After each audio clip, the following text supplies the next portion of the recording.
Animal Land by John Hauge. Chapter 4. The hospital area is born. Stuart looked up the hill in front of him.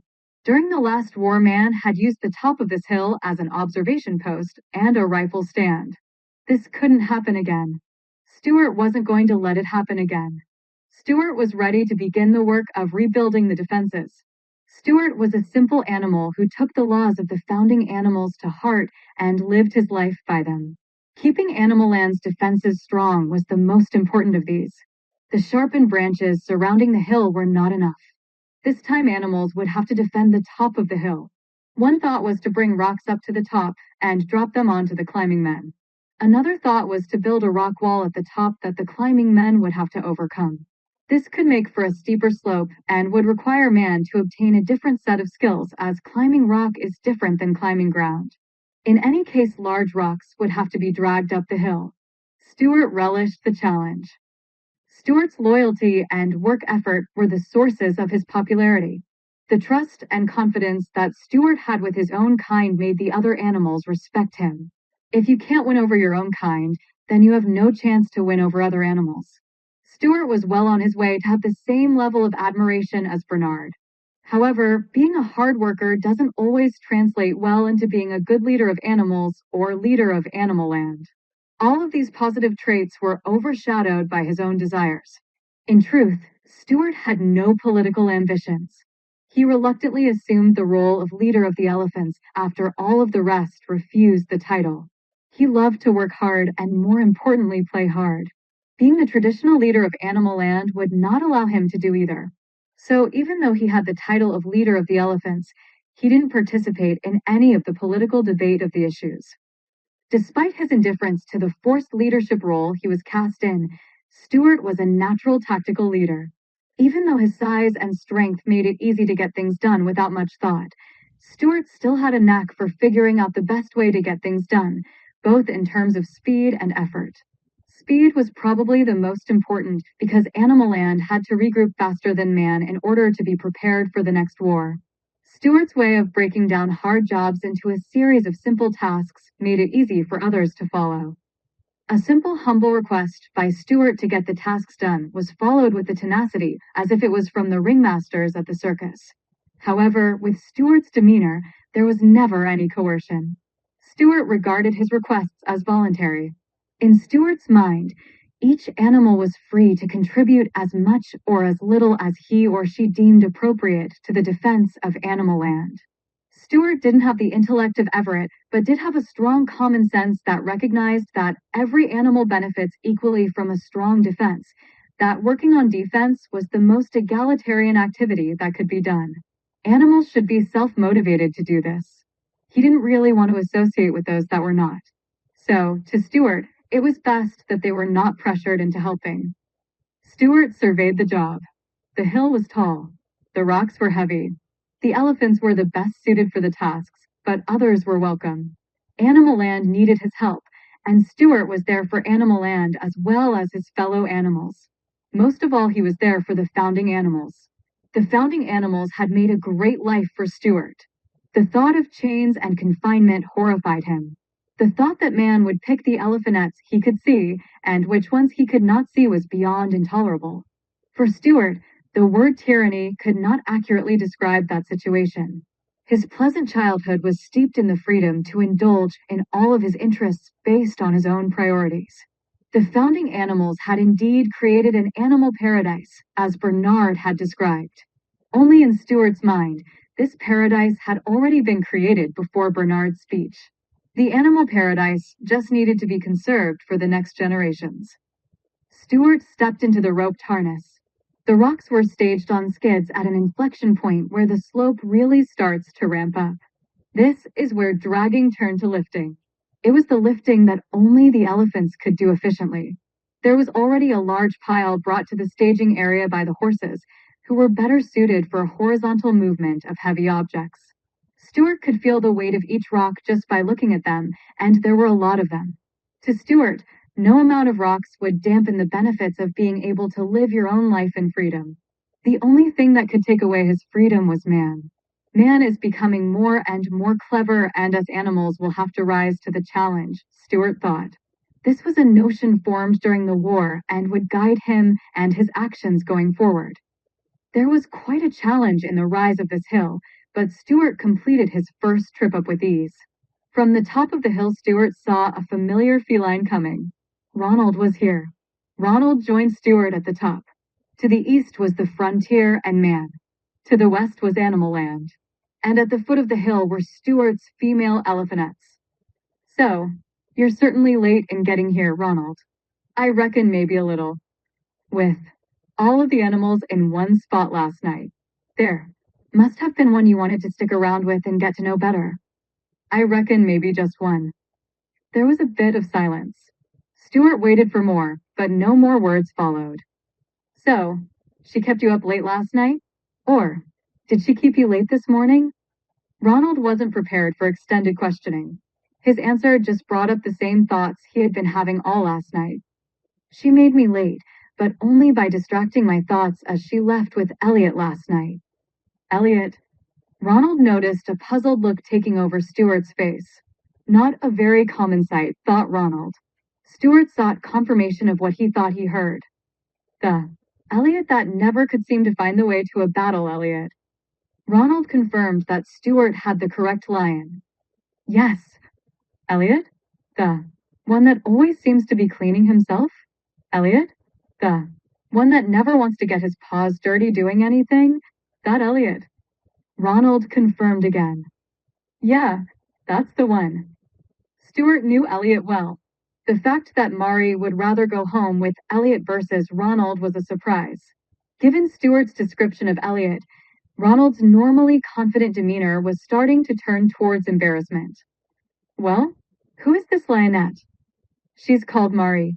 She's the most beautiful lioness in all of Animal Land. Mari?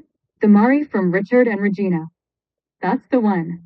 Stuart thought for a moment. He knew this lioness. She kept to herself a lot. When she did appear in public, she always looked very beautiful. It made sense that she would be targeted by Ronald. She was hard to get, a non-lethal test in the finest warrior tradition. I know this lionette. She's going to be hard to win over. You don't groom good enough to be with her. I look nice. No, compared to Elliot, you look like something that vultures passed up on. It sounded like Stuart was making a joke, but it was too truthful. Ronald gave an honest assessment of his looks and concluded that Stuart was simply stating a fact. Well, I reckon. Maybe I could fix myself up a little bit more in the mornings. Are you sure that Mari is the one? You've been at war for so long. Why? Start another battle? There are plenty of lionettes that would love to spend some time with you. Go out and meet them all. All of them. Ronald recognized that they were heading for their customary disagreement. This time, he had a new point that he never had during the war. I can't. She's the one. She is the one I'm going to marry. Marry? Look around you. Look down the hill. Ronald looked down. Yes. Stuart pointed with his trunk. See, all of those maidens waiting for my return. Ronald saw all of them waving back up at the two. Yes, there are just as many lionettes waiting for you. Just expand your horizon a bit. Stuart sounded like a parent, but he wasn't that much older than me, Ronald thought. Speaking of parents, he remembered the story from his parents. His mother was not chasing Alistar. They just met at random and both knew. Ronald took his eyes off of the elephants at the bottom of the hill and refocused back on Stuart. For my parents, it was love at first sight. What's wrong with that? There will always be time for marriage. First, we rebuild our defense by day, and then celebrate our victory by night. I agree, but I reckon I want to celebrate with the most wonderful and special lioness in all of Animal Land. Stuart let it go. He changed the subject. Does this Mari know that you feel this strongly about her? Whoops, thought Ronald. No, not really. Stuart started to chuckle. It was an awkward sound coming from such a large animal. Given the volume of his lungs, it was loud and deep and somewhat sinister. Ronald knew there was no malice in the laugh. It was just an accurate commentary on how absurd it was to be expressing his feelings about Mari to Stuart instead of to the cat in question. All Ronald could think about in his own defense was that it was easier to talk to Stuart. This probably also confirms his feelings of love, as love typically tongue-ties even the most articulate cats. Stuart summarized Ronald's thoughts for him. Let me summarize. You are crazy about this lioness who is seeing another cat, and your strategy to win her over is to keep this a secret from her. And here, I thought my job to haul these rocks up the hill was going to be difficult. I know, Stuart. I know. My strategy needs some improvement. Well, good luck with that, Ronald. Now, we've got some work to be done. It was not glamorous work, but necessary. Stuart, Ronald, and the others worked with a determination as if they were still in battle. When the sun got close to the horizon, Stuart picked one of the elephantettes who promptly left her friends to stand next to him. He looked back over his shoulder at Ronald. Grab a lionette and let's call it quits for today. I can't. Right. You're still at your father's place. Come over to my place. We have a few laughs and some other fun. I can't go out. I'm meeting Bernard tonight. Another laugh from Stuart, only this time it didn't sting as much as the laugh from the morning. Still, holding true with your strategy. Suit yourself. At least one of us will be enjoying our evening. Omega. Ronald was to meet up with Bernard and hear the details of the new plan. Ronald had never actually visited Bernard's place. Even when Ronald's father, Alistar, and Bernard prepared for this last war, their paths had never crossed. Bernard's den was modest in appearance. It was cluttered as to be expected given that his wife had passed. However, upon closer inspection on the surface of the clutter was a layer of dust and dirt so fine that it was hard to notice. As long as no one touched anything, the dust and dirt would stay hidden in plain sight. If someone touched something, they'd leave a fingerprint and the dust would be exposed and obvious to all. Ronald assumed that keeping things tidy was not a priority for Bernard. Ronald wondered if any of the other animals, all of which were male, noticed. Ronald cataloged a number of other observations as he surveyed the den more closely, yet returning his attention back at Bernard as the old tiger continued to tell anecdotal stories while awaiting Everett's arrival. Interestingly, Ronald noted there were no war pictures present, just some old drawings of family. Finally, Everett arrived. There was no fanfare over his arrival nor any excuse for his tardiness. Bernard walked into the main room of his den and moved to a position in between Dominic and Everett. I have decided to take on 2 aides to help lead the change. Their names are Dominic and Everett. Dominic was a camel who had a rather undistinguished service record working in logistics during the war. He was rather small compared to the other camels. He had few friends as a young camel. Others complained that Dominic was too bossy. He had always wanted to be a lion since he was a young camel. To be feared and to lead other animals was his dream. But leading other animals had always been Lion's work. As a calf, he and the other camels loved playing lions and men with Dominic playing a lion. As they got older, the other camels outgrew the play world and entered the role they were destined for. Dominic did not. He would talk about how a change away from the current warrior culture could lead to opportunities for animals not born lions to lead the animals of Animal Land. Only Everett took an interest in listening to Dominic's talk of ending the warrior culture. Dominic was moved by Bernard's words and his ascendancy. With the ascendancy of Bernard, a change in lion supremacy could actually happen in his lifetime. Animal Land needed help to ensure that this ascendancy was successful. Dominic saw it not only as his role, but as his duty to help Bernard be successful. Dominic was excited to be on Bernard's team, but it wasn't Dominic that Bernard wanted. Bernard sought out Everett. To get his vision done, he would have to have Everett on his side. Everett, as a camel, was enlisted in the logistics role during the war, but soon rose to the top of the supply effort through his brilliance. He set up a new home up on a hill and started collecting man items from the war. He soon became very knowledgeable about man's technology. Animal Land didn't have any animals since the founding animals were alive with that much knowledge of man. Ronald wasn't sure why he was here to hear this. He already gathered as much from the inaugural speech the other day. Bernard did not elaborate any more on the two camels. He quickly cut to the chase. Ronald, I'd like you to be an advisor as well. I can't make this vision come into being without your help. Ronald didn't know what to think about this. This must be part of the new way. I suppose this added more legitimacy to the change, Ronald thought. As the son of the former leader and a proven fighter during the war, I could add assurance that the safety of Animal Land was being looked after. Things were fine now, but if times became difficult, the leader of Animal Land may need a prominent lion in the fold.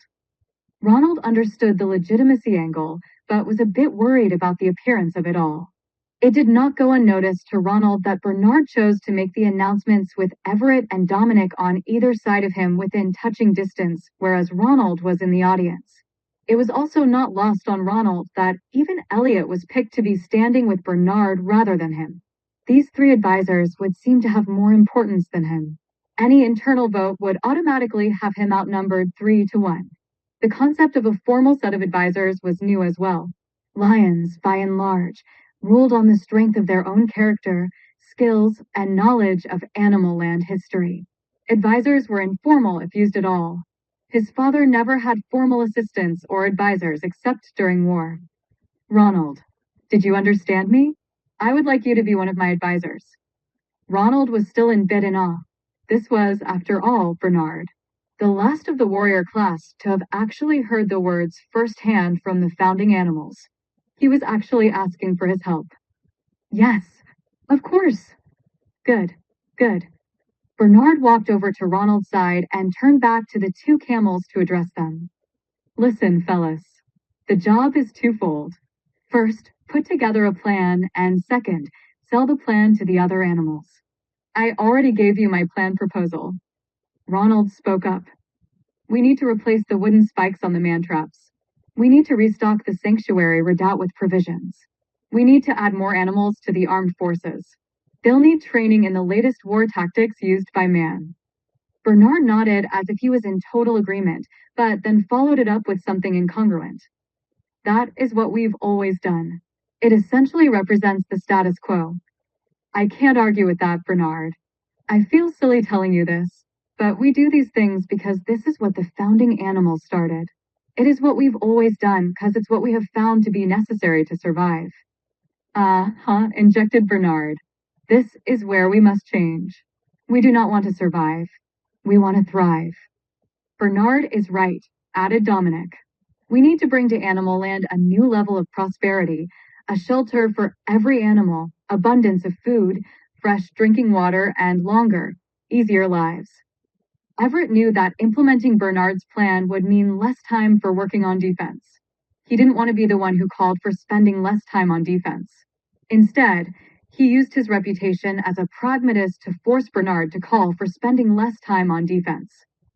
I don't see how we can do all of this and work on defense preparations at the same time. Ronald stepped up to help make the choice. Defense has to be first. Then maybe projects to improve general animal welfare could be done. But for improving general animal welfare, it has always been up to each individual animal to figure out how much effort they want to spend on improving their own welfare. Bernard dismissed this in 4 words. If not now, when? Everett approached it a bit more from the nuts and bolts point of view. As the animal who will have to implement Bernard's ideas, he wanted to get Bernard on record as the one who called for the extra sacrifices from the rest of the animals of Animal Land. I envision that the animals will have to sacrifice, as if we were at war, if Bernard's projects are to be realized before man's return. I can't recall any leader that has ever asked the animals to give up their personal time with their families for a non-war cause.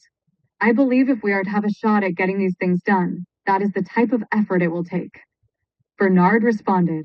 He had worked through these questions in his head many times and had crystallized the right words for the response.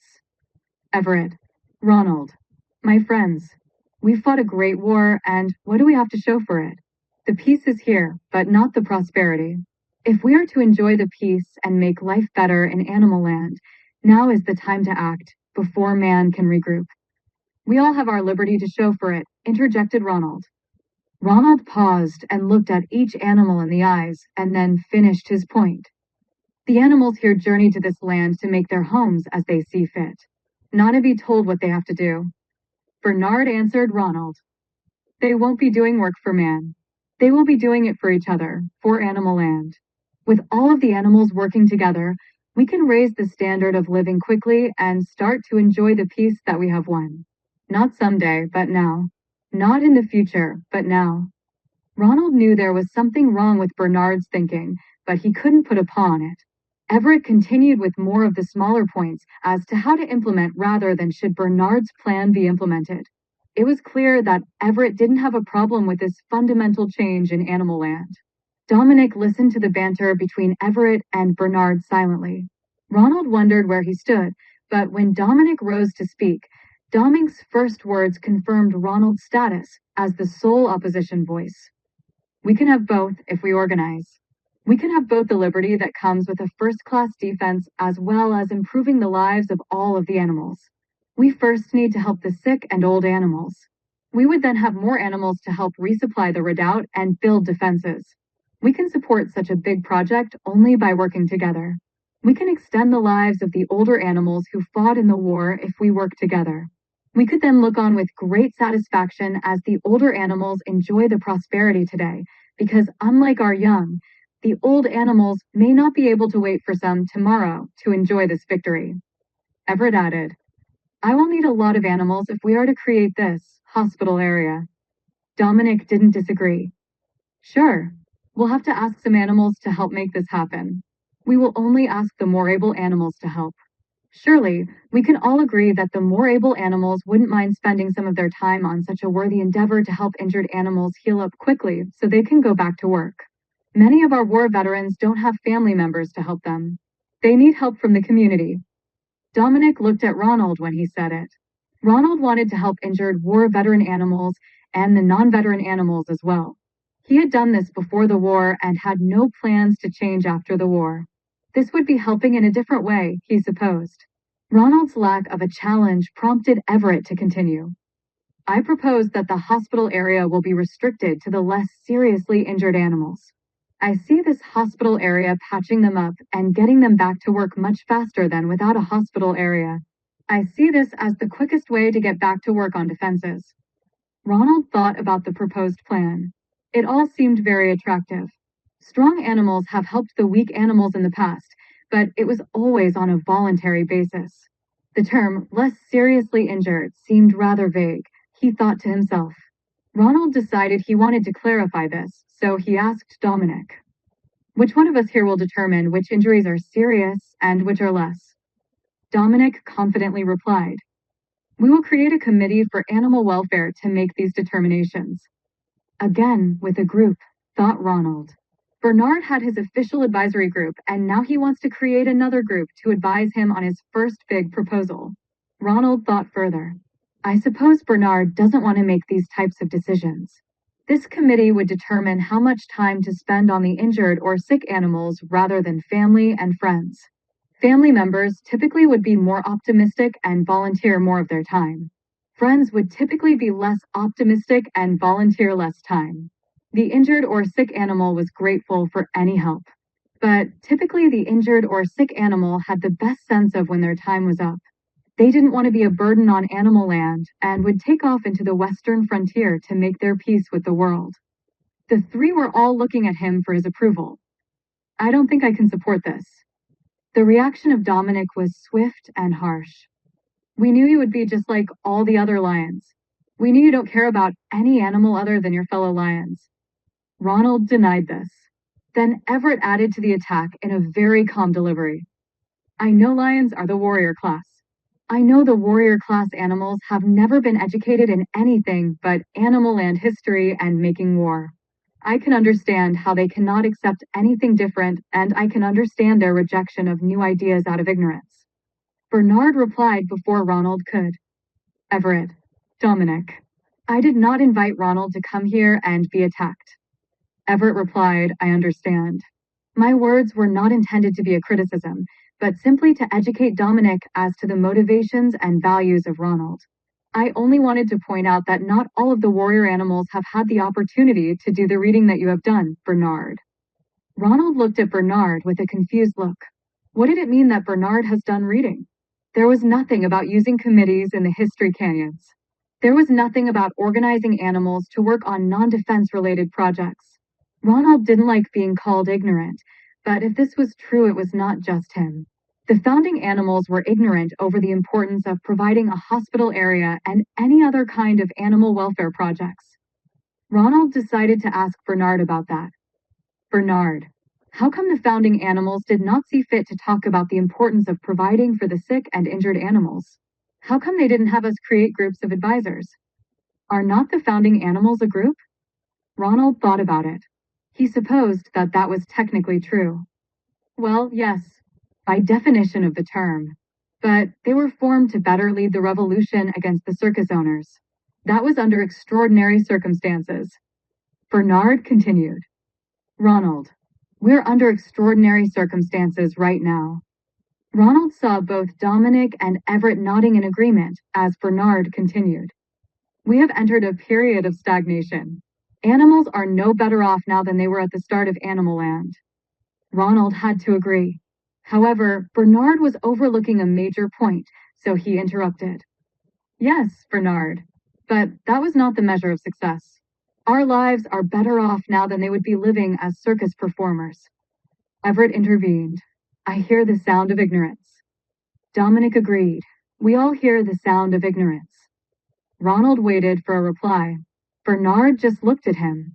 After a few moments, Bernard spoke in an Everett-type analytical tone. Ronald, I want you to be a part of my team. There has never been a time in Animal Land history that I can remember where the warrior class animals had not fully supported the leader of Animal Land. Of course, Bernard was right, thought Ronald. But no leader of Animal Land had ever tried to stray away from tradition as much as Bernard. He just didn't have the words to argue. Bernard had played a card that he could not challenge. I don't believe this hospital area is a good idea, so I cannot support it. However, in keeping with the traditions of Animal Land, I will not oppose you on it. Bernard's reply was in a tone of a teacher congratulating a student who had finally solved a problem after hours of study. Good. Very good. I think you will change your mind over time. Change is difficult. It is always opposed at first, but eventually it is accepted.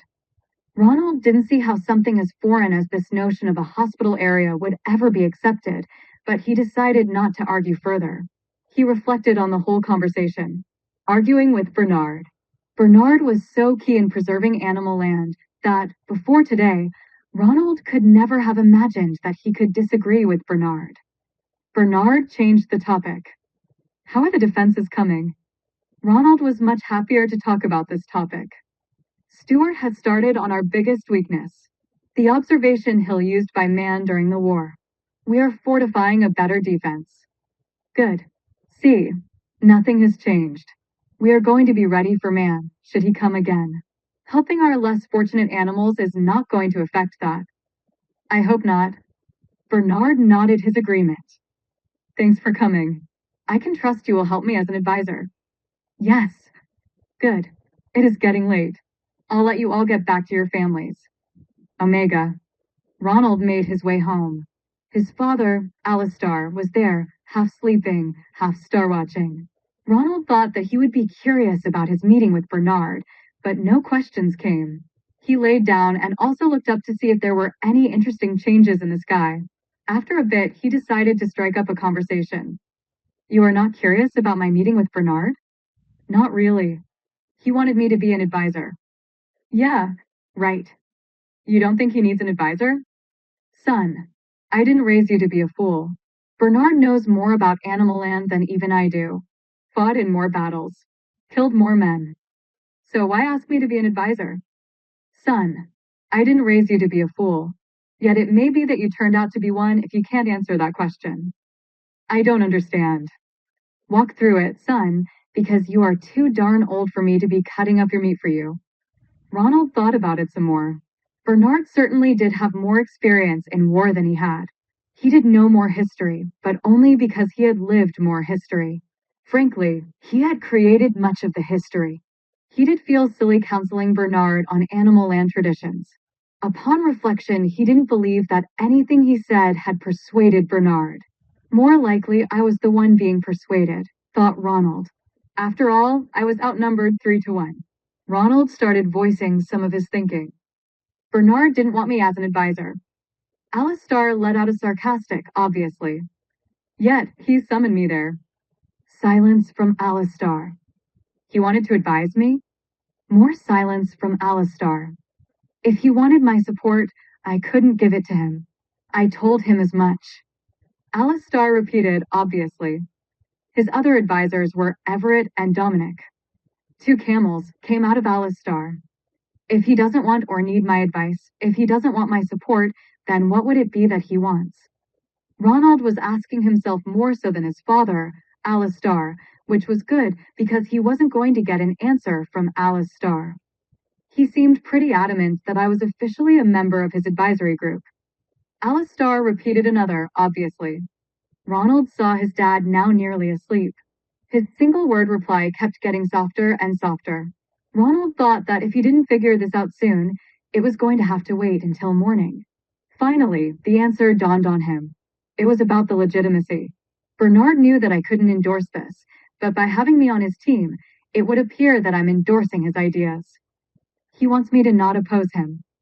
Finally, Alistar sounded relieved, like he had just removed a thorn from his paw. Ronald wasn't going to let himself feel guilty over the long drawn-out conversation. Long drawn-out conversations were his father's way. He never gave an answer to Ronald easily. So, I must be considered his biggest rival.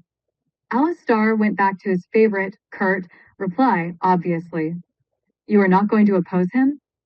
Son, former leaders don't criticize current and future leaders. That is a man trait, not a lion trait.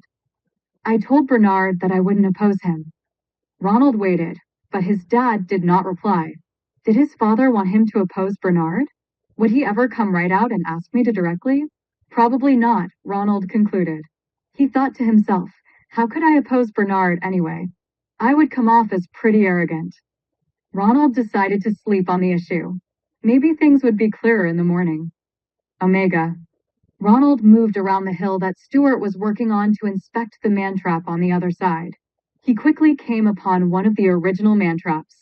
The man-trap was a 20-foot deep channel dug as a natural gap between 2 hills on the frontier of animal land that was closest to man's area. It was a natural defensive point because it was a natural invasion point. This narrowed area allows entrance into the animal land valley from the east.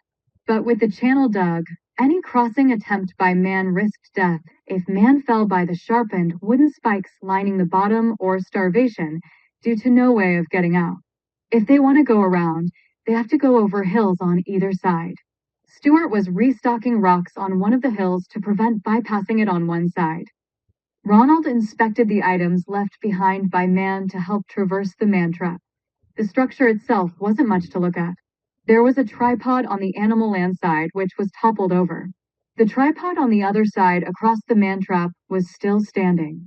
A rope still connected the 2 tripods. Despite the damage, it was still functional.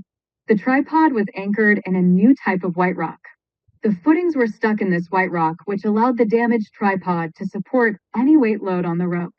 Man had used the tripod and rope to ferry goods, as well as himself across the man-trap. The sharpened sticks and thorns in the bottom were still in good shape. Man didn't try to remove them. The man-trap was wide enough that man had to move alongside of the hill in order to get the rope to the other side. This was where the animals would drop rocks on man if man was to try this again as part of yet another war. The tripods were the key part of defeating this man-trap. They had to be removed in order to restore the defenses. Removing the tripods was more difficult. Man had introduced a new innovation. Man now has a white moldable liquid rock that kept the metal poles of the tripod from falling over. The use of metal instead of wood was an innovation from 2 wars ago. At one time, a simple fire could destroy the tripod system. This metal does not burn, but Alistar figured out that they could be toppled over. But when Ronald tried this in the last war, He found the white liquid rock prevents the tripod from falling over easily or from being stolen away. The elephants tried to tip the tripod over but could only bend the metal legs. Even when Stewart joined the attack, the white liquid rock defied even Stewart's efforts to pull it out of the ground. Defeating the rope was easier. It could still be cut. Man may not have to replace the tripod deal, but replacing the rope would still give the animals a big opportunity to maul and kill man. Although Ronald didn't expect that man would enter into another war without figuring out a way to improve the rope technology. Cutting the rope would take time. Maybe a day of continuous gnawing would be necessary to break the rope in two. Omega. Ronald interrupted Stewart's work and briefed him on the offer of becoming an advisor to Bernard and on the proposed plan to build a hospital area. Ronald wanted to get his best friend's perspective on Bernard's proposal. Stewart, silent so far, broke his silence with a laugh. He laughed at the idea of medicine for animals. It just wasn't done. Medicine. For animals. Now, I haven't heard that since the stories of the circus days. Stewart was right. It was a circus thing. Not just medicine, but the whole concept of a hospital area. Why didn't I think of that yesterday? Dominic had presented the hospital area plan in such a way that it was hard to say no. Everett advanced the vision more with a clear path forward. Every animal will benefit, and just the most able animals would have to work to implement the plan. This seemed reasonable to all except Stewart and Ronald. Ronald argued the merits of Bernard's proposal in his head. How many of these tough and proud animals would use the service anyway? Animal Land had a proud tradition that every animal contributes. There were very few lazy animals. We can get this hospital area set up, and then it could be back to work on defense. Ronald could rationalize that this idea wouldn't be that bad. Yet at the same time, Ronald couldn't shake the competing and frankly more compelling thought that if this was such a good idea, how come the founding animals did not implement this? Ronald wanted to talk politics some more, but Stewart grew tired of the conversation quickly. Stewart wanted to get back to the real work of defending Animal Land. To Stewart, the defense of Animal Land rested on camouflaged man stands, sharpened spears, man-trap pits, and other physical barriers, not words and ideas. Stewart abruptly turned away and resumed his work. This left Ronald by himself, watching. Ronald wasn't offended. He knew Stewart's motivation. Ronald, being a lion, had his own thoughts as to what was the best way to defend Animal Land. Ronald placed more importance on words and ideas. But he also had a pragmatic side and believed that words and ideas were only as strong as the lethal skills of the lion. Omega. Stewart knew that lions would be needed to cut the rope. He sent word to the lions for a volunteer. It was a bit surprising, but Elliot showed up to help with the task. One end of the rope was attached to the tripod thing. Despite being knocked over, the rope was still about 4 feet high. Elliot didn't want to have to work off of his back legs. He moved some branches over to build up a work platform. This took a few days, but eventually Elliot built it high enough such that he didn't have to stand on 2 legs. Today was the day to work on the rope itself. The rope didn't look that thick, but cutting it proved to be tougher than it looked. Elliot sunk his teeth into the rope and tried to rip it apart. It was slow going. Elliot gnawed on the rope most of the morning. The diameter slowly got smaller. Rather than try and finish, he left for lunch and took the rest of the day off. The next day, Elliot continued. It was slow going. Elliot gnawed on the rope most of the morning. The diameter slowly got smaller. Rather than try and finish, he left for lunch and took the rest of the day off. The next day, Elliot continued. It was slow going. Elliot gnawed on the rope most of the morning. The diameter slowly got smaller. Rather than try and finish, he left for lunch and took the rest of the day off. The next day, Elliot continued. When it looked really small, Elliot tried to tug it apart. He pulled, and then the rope snapped. Elliot tumbled over and fell off the stacked branches, hurting his hind leg. The leg bothered him, but it wasn't bad. But with the new hospital area, maybe he could try it out. Elliot headed off to see the Committee for Animal Welfare. He explained his accident to the group and explained the injury. The committee quickly approved his medical treatment, and off Elliot went. Omega. The hospital area had started to take shape. The chimpanzees were tasked as the doctor animals. For training, they had interviewed all of the animals to obtain the best practices for treatment. They were a bit surprised at the various ways animals treated the same injury. Elephants did things different from lions, which were different from horses. Sometimes animals within the same clan treated injuries differently. The chimpanzees summarized all of the information and created a communal collection of best medical practices for Animal Land. Charles's son, Eli, now one of the new doctor chimpanzees, had put some roots and mud on the leg and gave Elliot some willow bark to suck on. Afterwards, Elliot settled down on one of the moss-laden areas to recover. He felt better, but he usually always felt better when laying down. Elliot, are you all right? Mari had heard of the accident and came over to see how Elliot was doing. I'm doing fine. Where were you injured? It's my hind leg, but it is doing. Other chimps brought over some dried meat to eat. During the recovery process, it was important that the leg stay immobile to prevent further injury. Elliot looked over the offerings. This is better than most meals I've had to hunt for, Elliot thought. Doing better. I just need to rest it up for a couple more days to let it heal up. Good to hear that it is a minor injury. Elliot took a couple of bites of the food. Definitely, a couple more days. Ronald listened in on the conversation from afar. He had heard of Elliot's injury and had come by to see the program in action. The sight of Mari and Elliot was depressing. He had meant to visit Mari all week, but something else always came up. Ronald backed out of sight carefully so as to not draw attention from either Mari or Elliot. He left the hospital area without talking to either. They looked like a couple. Maybe the river was running too fast to try and cross just yet. To win Mari over, he will need to manufacture a reason to do something together without Elliot. His mind started to work on what this would be. Before long, Ronald was out on the grasslands at the edge of Animal Land. This was his favorite hunting place. The river drew in prey like alcohol drew men to the beer tent at the circus. So many food choices on the menu today, he thought. A bit more maneuvering, and he got a nice plump one in his sights. Normally, he'd come in a little closer, but the day was such a nice day for a run, he began his charge a bit farther away. The rustle in the grass and bobbing head made it clear to all of the gazelles that it was time for hoofs to make tracks. Ronald's gazelle took full advantage of the advanced warning and started heading away at full speed. Ronald closed. As Ronald closed some more, the gazelle started to zig and zag. Even with the accelerated heartbeat and breathing, Ronald started to laugh. This act of desperation made it clear to Ronald and all who could be watching that the gazelle was not long for this world. With a final leap, the young lion sank his teeth into the back of the neck. The combined animals' speed slowed significantly after the bite and then dropped off rapidly as the legs of the gazelle finally gave out. Ronald had just killed a gazelle and just started to enjoy his hard-won feast when Margaret came upon the scene. Margaret was the leader of the horse clan. Ronald learned that she had been assigned to help secure food supplies for the hospital area. She was also a member of the Committee for Animal Welfare. This seemed a bit like a conflict of interest as her primary job assignment essentially depended on having animals recovering in the hospital area. Hi, Ronald. Hello, Margaret. It looks like you're ready to make a donation to Animal Land.